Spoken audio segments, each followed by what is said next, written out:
lo vamos a dar la bienvenida a nuestro columnista itinerante del programa. Él es magíster en teología, director de un sitio que se llama Hablemos de Teología. Ustedes los pueden seguir a través del Facebook y a través del Instagram.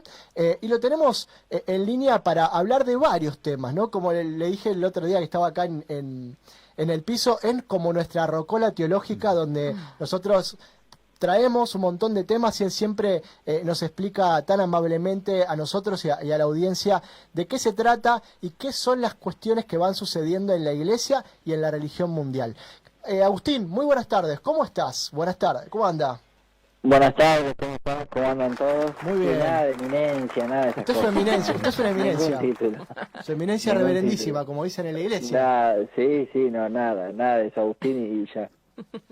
Agustín, primero que nada, no puedo no preguntarte por un tema que es de actualidad absoluta, que tiene que ver y se desprende de esta noticia de que, bueno, del fallecimiento de la reina Isabel II de Reino Unido, y escuchábamos en las noticias un poco acerca de esta religión que tiene Inglaterra, que tiene que ver con el anglicanismo. Entiendo que es un desprendimiento del catolicismo, pero me gustaría que vos, desde lo que conocés, nos expliques un poco cómo surge esta religión y de qué forma ha interactuado, ¿no? O ha tendido puentes con la Santa Sede, ¿no? Porque hemos visto una reina que ha ido a ver al Papa, que siempre ha tenido gestos de respeto y también de intercambio con la Santa Sede y con la Iglesia Católica. Bueno, queríamos hablar un poquito acerca de eso y cuáles son por ahí las principales diferencias que separan el anglicanismo de la Iglesia Católica. Bien, sí, bueno, la iglesia anglicana, que viene de los Angles, de Inglaterra, es la misma raíz, digamos, ¿no? Pues anglicana es la misma raíz que Inglaterra, significa la iglesia inglesa, no sé si hubiera que traducirlo. La iglesia de Inglaterra nace en el, si no me equivoco, siglo XVI con Enrique VIII, que lo conocemos por sus múltiples esposas, quizás conozcan la historia, Ana Bolena, etcétera. Sí. Quería pedir la nulidad estaba casado con Catalina de Aragón de España, que había sido la mujer de su hermano. Bueno, es medio complicado, pero él tenía una hija que es María Tudor. No sé, bueno, nada, finalmente Catalina estaba muy grande, bueno, y le gustaba un poco la vida libertina, y se junta con Ana Bolena, que era una de las mujeres cortesanas, y pide al Papa la nulidad. Tiene un motivo, de hecho, bueno, ahí es medio complejo, porque dice en realidad el Papa no se lo dio. No es que no se lo dio, finalmente se lo da. Lo que pasa es que cuando las cartas llegan ya era tarde, ya se había dado la ruptura. No es que técnicamente no la tuvo la nulidad, bueno, nada, ahí hay tecnicismo un poco complejo. Pero está la carta de nulidad. En fin, la cosa es que Enrique VIII corta con lo que llamamos, que sería como la principal diferencia con la Iglesia Católica, que es donde radica el principio de unidad.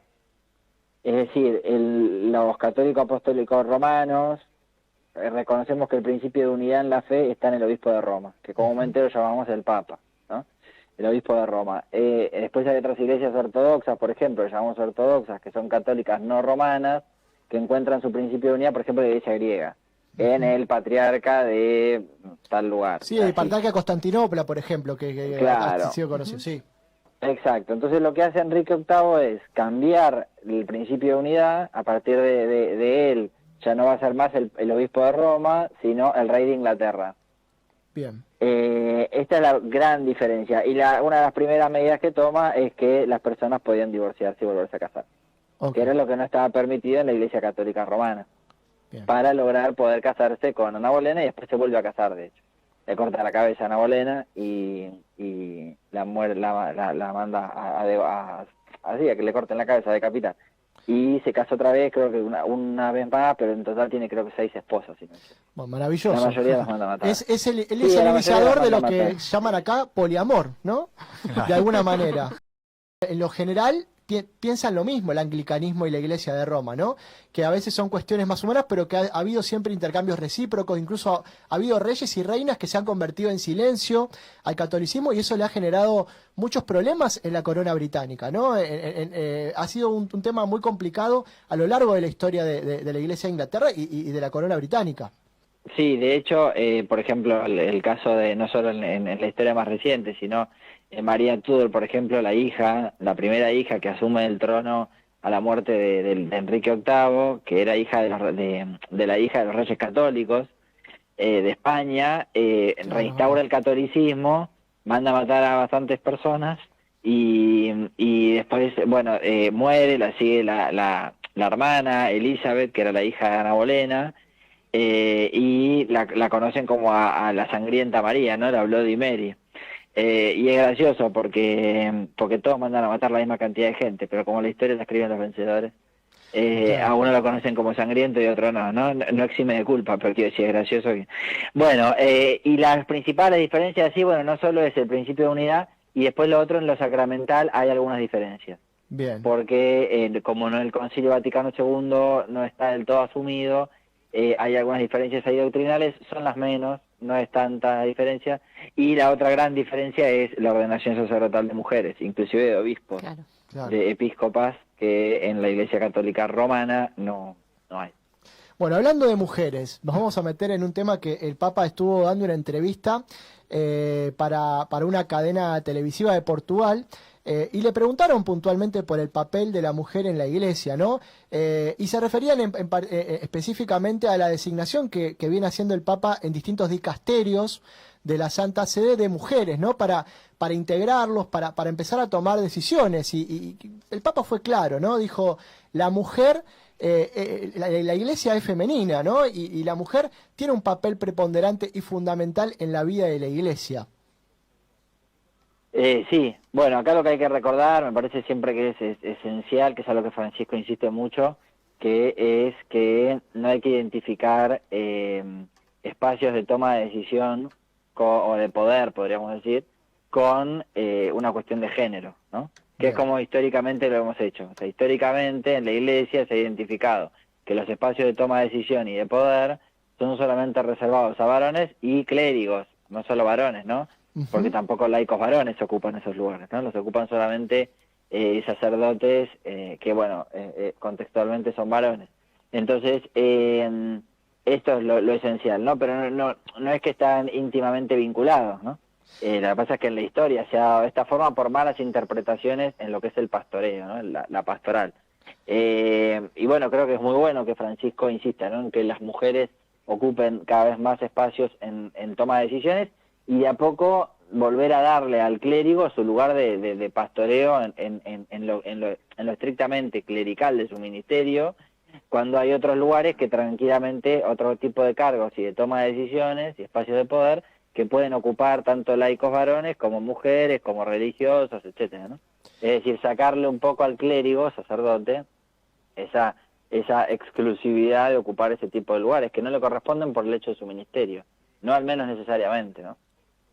Hola, Gus, Cristian te saluda. ¿Cómo estás? Todo bien. Bueno, en línea con esto justamente resaltaba que el Papa hablaba de que la presencia de mujeres en la Iglesia no es una moda feminista, sino que es un acto de justicia. Y por ahí en línea con esto, para cerrarle un poquito el tema, quería preguntarte si vos creés que durante el pontificado de Francisco llegará el momento en el que autorice y promulgue justamente el sacerdocio femenino, una situación que por ahora, al menos en la Iglesia Católica, parece bastante lejana, aunque quizás menos que antes, me parece. No, ni de casualidad. ¿Ni de casualidad? No hay forma. No hay chance, no hay chance. No hay chance. No. Y no lo va a haber por muchísimo tiempo. No, hay que, por lo menos en la Iglesia Católica Romana, es una batalla que si no está perdida, faltan siglos y siglos. No creo que haya mundo para cuando se pueda debatir el tema. O por debatir se puede, para cuando se pueda aprobar. No porque no esté de acuerdo, que estoy respondiendo solamente a tu pregunta, porque no lo creo para nada, que no se pueda discutir y que no se pueda instaurar, simplemente porque dadas las condiciones, opinión mía, totalmente opinable, lo que digo, no están dadas ni remotamente las condiciones para eso. Sí, creo que es un tema que excede al propio Papa Francisco, porque si fuera por él dijo capaz que a lo mejor... Pero él bueno. dijo que ni siquiera va a debatir el tema del celibato. Claro. Y él dijo que por lo menos en su pontificado no. Así que, bueno, mucho menos ese tipo de cuestiones, ¿no? Que está la cuestión en Alemania, ojo, en Alemania, en teoría el año que viene se va a discutir, y este tema está arriba de la mesa, el tema de la ordenación sacerdotal de las mujeres. Yo creo que va a terminar mal. Pensando, por recién hablábamos de no hay chance, me voy a quedar con esa frase porque viene bárbaro para introducir este tema, ¿no?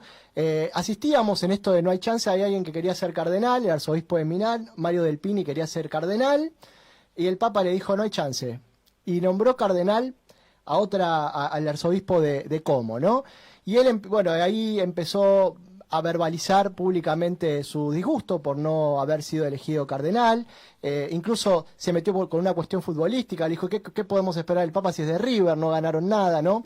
Eso derivó que el presidente de River mande una carta, bueno, una situación bastante bochornosa para un arzobispo, que terminó diciendo él, bueno, la verdad que a mí ser cardenal a Milán no le suma en nada, terminó como tratando de resolver la situación, pero puso sobre el tapete el cardenalato, ¿no? Te quería preguntar cómo surge el cardenalato, si el cardenalato lo considerás un papel un título político o pastoral dentro de la Iglesia, si se considera político o pastoral dentro de la Iglesia, y cuál es el significado, ¿no?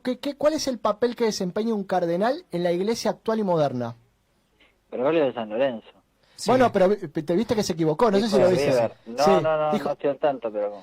Dijo, Mario Del Pini, el arzobispo, dijo, ¿y qué podemos esperar de un hincha de River si no ganó nada? Esto lo dijo en medios, lo exteriorizó. Sí. Bueno, si se entera que en San Lorenzo, peor. De hecho, eso derivó que el presidente de River, Jorge Brito, le mandara una carta al arzobispo de Milán contándole todos los logros que había tenido River. Además eso, yo no soy de River, pero hay que reconocerle que los últimos años le fue muy bien.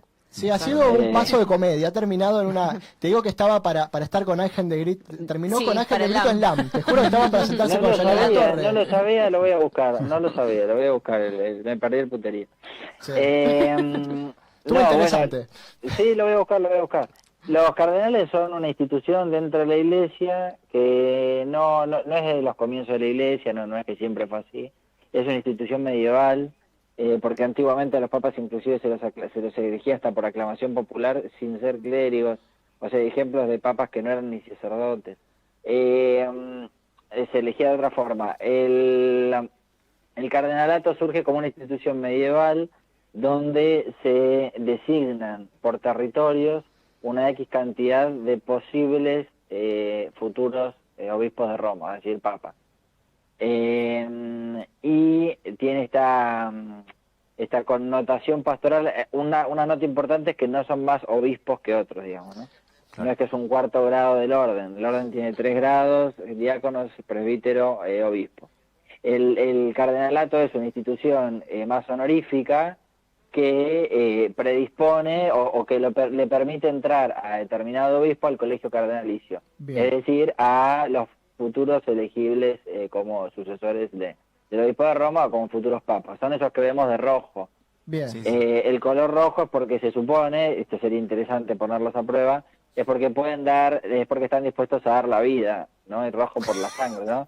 Están dispuestos a dar la vida por la Iglesia. No, porque, no sé de qué se ríe. No, porque escuché no entiendo el chiste. No. Dejémoslo ahí. Sí. Yo no dije nada gracioso, dije solamente que estaría bueno ponerlos a prueba. Bueno, esa es la idea, ¿no? Pero de vuelta, surge como título honorífico porque podrían, ¿no? Porque pertenecen de vuelta a son los que son parte del cónclave, ¿no? Bueno, no, eso, no sé si... Perfecto, no, porque había surgido el tema y bueno, y terminó este señor diciendo que no quería ser cardenal. Si de modo no quería, terminó diciendo, yo no quería ser cardenal. Bueno, así que... A modo que ni quería. A modo que ni quería, exactamente, ¿viste? Así que, bueno, después léelo tranquilo, pero quería saberlo porque muchas veces se tiene como, parecería casi como un príncipe de la Iglesia, ¿viste? Como un título el título de realeza. El título cuando surge en la Edad Media, surgen como príncipes de la Iglesia. Bien. Se los reconoce con ese título, que es muy típico de la Edad Media, el título de príncipe, rey, etcétera. Tienen esa imagen como cortesana, y después hay algunas particularidades. Determinadas sedes episcopales son cardenalicias. Bien. Son sedes cardenalicias. Por ejemplo, el arzobispo de Buenos Aires es sede cardenalicia. Entonces, el que es elegido arzobispo de Buenos Aires tiene que ser cardenal. Automáticamente se le nombra cardenal. Y después por otros motivos, digamos, se eligen cardenales por otros motivos. Juan Pablo II hizo crecer el colegio cardenalicio, Benedicto XVI también, y bueno, Francisco ni hablar, lo hizo crecer muchísimo más. Claro. En tiempo Juan Pablo II es que entró Bergoglio. Bien, bien, perfecto. Y bueno, hablando de un cardenal que pasó por el colegio cardenalicio, que lo eligieron y que fue papa muy poco tiempo y que terminó con una beatificación, o sí, una beatificación, una santificación. Una santificación. Estamos hablando de Juan Pablo I. ¿Qué nos podés decir acerca de este corto paso por el papado de Juan Pablo I? ¿Y cuál pensás que fue el principal legado que dejó este hombre que hoy es santo y hay mucha gente que le tiene una enorme devoción pese al corto tiempo que estuvo en el papado, ¿no? Sí, bueno, fue un papa que vino con, primero toma el nombre ¿cómo es? De los papas anteriores, ¿no? De Juan XXIII y de Pablo VI, por eso Juan Pablo, ¿no? Toma nombre de dos de los papas fundamentales para el Concilio Vaticano II, ¿no? Juan XXIII, el que llama concilio, y Pablo VI, el que lo culmina, uno de los movimientos de renovación más importantes de la historia de la Iglesia, con una mirada fuertemente pastoral, de una Iglesia que se quiere hacer cercana, que quiere ser transparente, y Juan Pablo I asume o quiere asumir esa línea, ¿no? Y de hecho comienza un camino de reforma al estilo del Vaticano II muy grande, ¿no? Y en poco tiempo pone las bases para empezar reformas que hoy por ahí con Francisco nos parecen que ya las conocemos, ¿no? Pero para la época fueron revolucionarias. Algo que bueno, que podríamos decir, bueno, fue el Papa que continuaba a ese proceso de renovación, rápidamente callado, en una condición de muerte dudosa, ¿no? Porque tampoco está del todo esclarecido el tema de su muerte, si fue muerto o fue invitado a morirse, y como podríamos decir, desde Juan Pablo I a Francisco hay un arco, ¿no? Porque los papás que estuvieron en el medio, bueno, si no continuaron, al menos fueron más despacio en los temas de reforma, podríamos decir, desde Pablo VI y Juan Pablo I a Francisco hay como un intento de renovación, de asumir verdaderamente los caminos de renovación que la Iglesia se había planteado. Y también creo que el poco tiempo ayuda, ¿no? Como decir, bueno, en poco tiempo logró instaurar o comenzar varios cambios de renovación que luego, bueno, vino el otoño, el invierno y se acallaron. Y hablando de renovación, Agus, te quería hacer una consulta o quería pedir tu opinión acerca de una lectura. ¿Qué lectura hacías respecto a un tema, no? Hace un tiempo nos enterábamos que el Papa tomaba una decisión histórica, fuerte, ¿no? Si aparecemos Agustín o yo desaparecidos, sepan que es porque vamos a hablar de este tema. Hace tiempo el Papa tomaba una decisión histórica que es sacar de su órbita a la Orden del Opus Dei y ponerla bajo dependencia del dicasterio que nuclea a las órdenes, sometiéndolo también a un control anual que todas las órdenes tienen que hacer, un control contable, control en general, que este dicasterio realiza, ¿no? Un golpe durísimo para el Opus Dei, que hoy critica abiertamente al Papa Francisco y reivindica y tiene cierta añoranza por el papado de Benedicto XVI.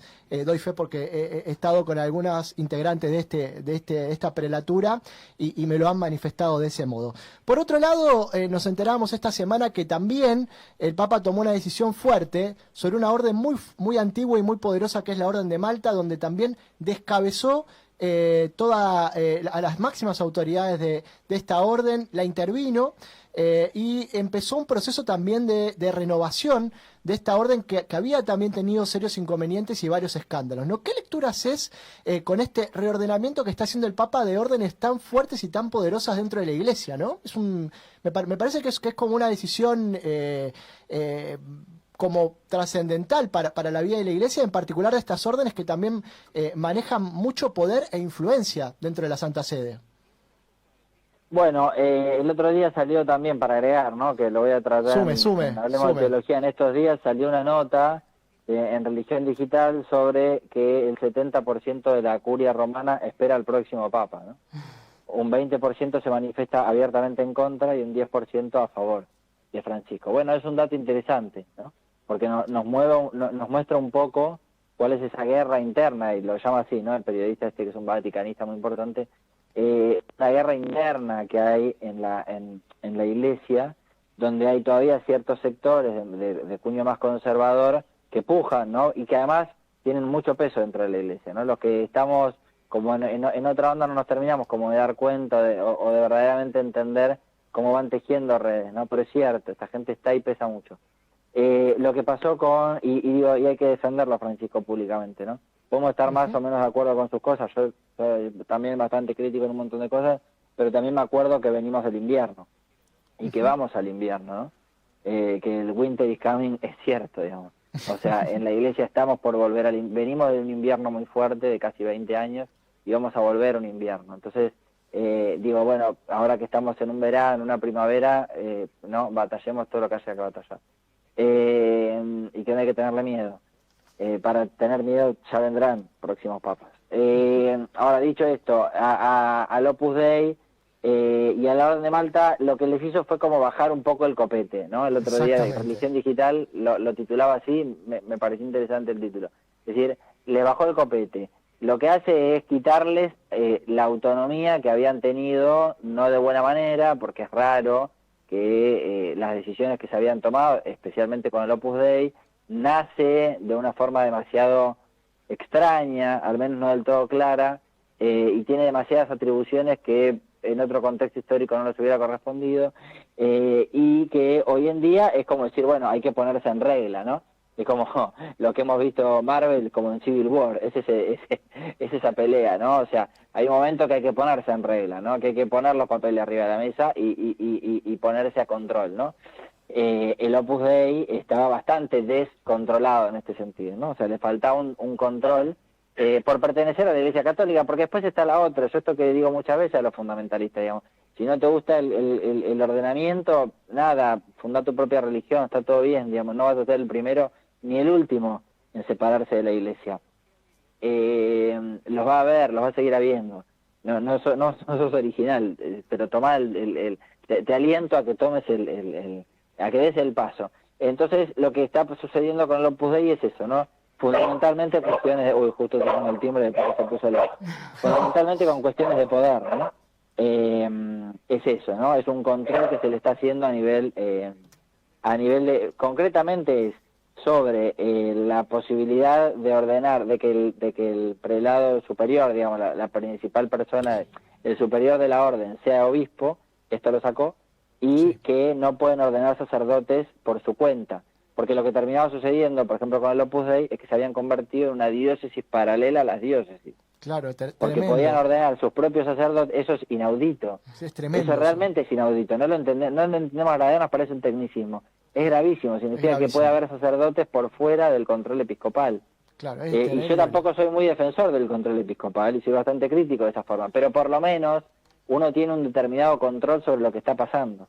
Claro. Si hay una orden que puede ordenar sacerdotes por fuera del ordenamiento local, bueno, al menos es raro, digamos, algún control extra tiene que haber. De hecho, creo que no los puso bajo el dicasterio para las órdenes religiosas, ¿eh? Me parece que los puso bajo el dicasterio para el clero. A ver, ya te lo Ni chequeo. siquiera dio ese paso, ¿no? O sea, fue bastante clemente. Y les ordenó que creo que para noviembre, por ahí, tienen que restablecer o reordenar la reglamentación interna y que se va a seguir charlando. Ni siquiera es que les impuso un nuevo ordenamiento, simplemente les bajó un poco el copete y les pidió que presenten un nuevo proyecto. O sea, hasta les dio esa libertad, ni siquiera es que les impuso su nueva regla, ¿no? Sí. Les dio la posibilidad de que reescriban su regla. Confirmo, dicasterio lo puso bajo el dicasterio del clero. Rectifico. Claro, sí. Ni siquiera bajo las órdenes religiosas, ¿se entiende? Ni siquiera es que la unifica a una orden religiosa más. Y todavía les da bastante libertad, simplemente les está pidiendo que los clérigos tengan o estén bajo control episcopal. Claro. De la diócesis, ¿no? Ni siquiera les está poniendo como una orden religiosa. Bastante bonito fue, digamos. Bastante libertad le sigue dando. Bueno, no me parece mal, digamos, no ponerse regla, no. No, es que está perfecto. Bueno, si desaparecemos, tanto Agustín como quien les habla, ustedes sepan que busquen en el Opus Dei. Está acá nomás. Máximo lo que puede pasar es que te manden una nota en unos años diciendo, usted hace tantos años es verdad, tal cosa, puede ser. Lo invitamos a retractarse. Ah, bueno, si eso no nos hagamos problema entonces. Agus, muchísimas gracias por este contacto. Antes de despedirte, contanos de qué manera la gente te puede encontrar.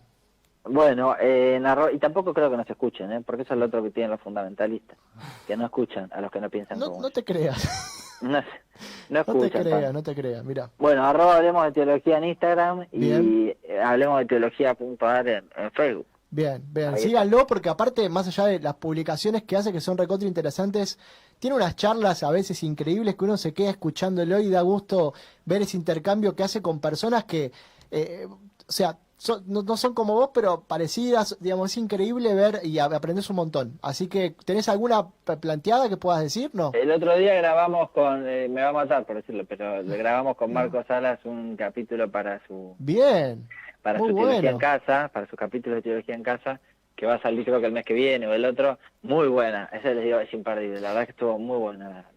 Mira, acá La nosotros, reunión, la charla. acá la gente confiesa, ¿no? Acá cuando estábamos, creo que con Cristian, Cristóbal Funes nos terminó diciendo que había grabado un tema con Pablo Martínez. Ajá. Nosotros mantuvimos el secreto, no dijimos nada. No. Así que esto queda acá en familia, queda acá entre nosotros. Igual está bien, sale en su cosa en un tiempo, va, pero quedó bien, quedó bueno, quedó Pero bien. bueno, no se pierdan y métanse también en las charlas que son recontra interesantes que Agustín propone en Hablemos de Teología.